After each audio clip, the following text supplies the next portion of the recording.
All right, just want to do a quick little video here, show what I did today is threw some 13-inch shocks on the Road Glide Special 2021 model.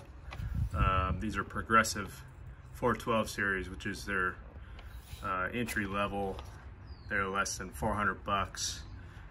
This is the part number 412-4072B.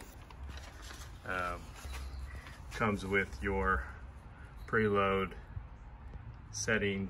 This is your 11.75 inch to set the sag on the bike, and extremely easy. It would be difficult if you don't have a jack, but taking the old ones off, it's literally this bolt, shock comes off. The kit comes with a bunch of shims, so you can adapt these to different bikes. This is the only one needed on this bike. To keep it from rubbing, use the stock bolts. Put some blue thread lock on there, Loctite. Comes with the spanner wrench, and this is where I'm going to adjust the preload right here. I guess I'll show you how to do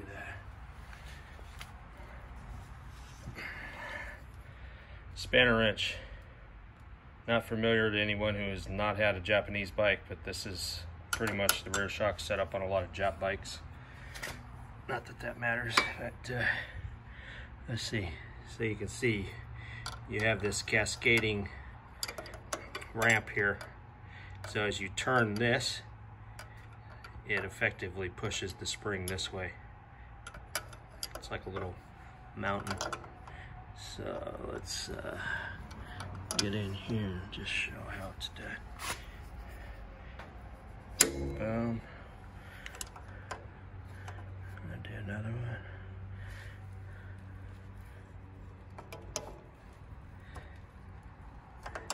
one. It's hard for me to film and do this at the same time. Same problem I have every time. Anyways, you get the idea. That's what goes on there.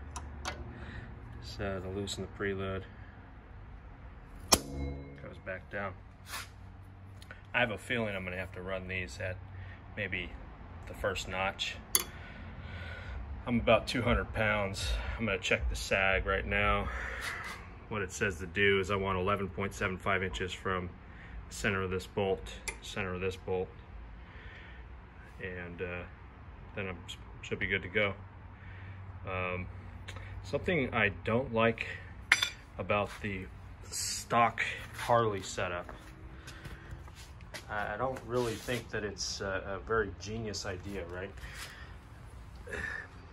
All your spring preload is on the left-hand side of the bike, on this spring from the factory.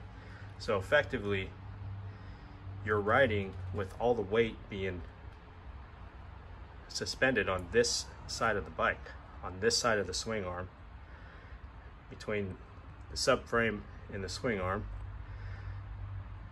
So it just doesn't really add up in my head that it should be equal in my mind. So I think that, you know, going from 12 inch to 13 is going to increase the travel that I have, make it a better ride. It lifts the bike up off the ground a little bit more. I'll have better lean angle, and also preload is the same on both sides of the swing arm. So, and it really kind of made me think when I just removed these shocks. I did this side first. So if you look at the stock Harley springs, this side's little tiny. It almost looks like it could be a valve spring off of a Cummins diesel. I mean, it's piddly on this side, and so that's, you know, it's not very thick, doesn't do much, and it's not adjustable. So I installed this side first. I had to take out one of the bolts on the left side so I could jack the bike up, lower the swing arm, get the bolts to thread. So you would think that the swing arm's level, subframe's level, if I can thread both of these bolts on this side I could thread both of these bolts on this side.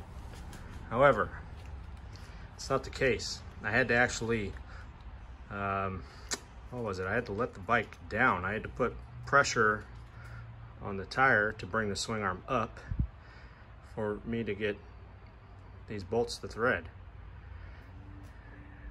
when that side was already threaded. Wheels off the ground. Everything should be square. So the swing arm's rubber mounted, and I believe where it mounts to the frame is also where the back of the transmission and engine assembly mounts to the bike as well. That's where a lot of people are blaming the Harley wobble that everybody gets. Don't get it on road glides, but I've seen it a lot on street glides. And I'm starting to think that this factory setup might have something to do with that. If your geometry is not square and straight and true, and you're only suspending the bike on the left side, all that weight is being handled by the left side. The right's just chilling because it doesn't have much spring tension over there at all. Yeah, it's just not really. I don't really think that's very good, but whatever. What do I know? I'm not an engineer. I just fix things for a living, but to me, I'm gonna go rip on this thing, and I'll make another video, let you know what's up. I don't see how this could not be worth the 400 bucks. Even if these blow out in a year, I'll say fuck it and get a different set. I'm not sure what the warranty is, don't really care. They said they were like 375 bucks. They arrived in 2 days, 13-inch shocks. The bike should have came with 13s. That's what the ST comes with. That's why they got the better lane angle and blah blah. So yeah.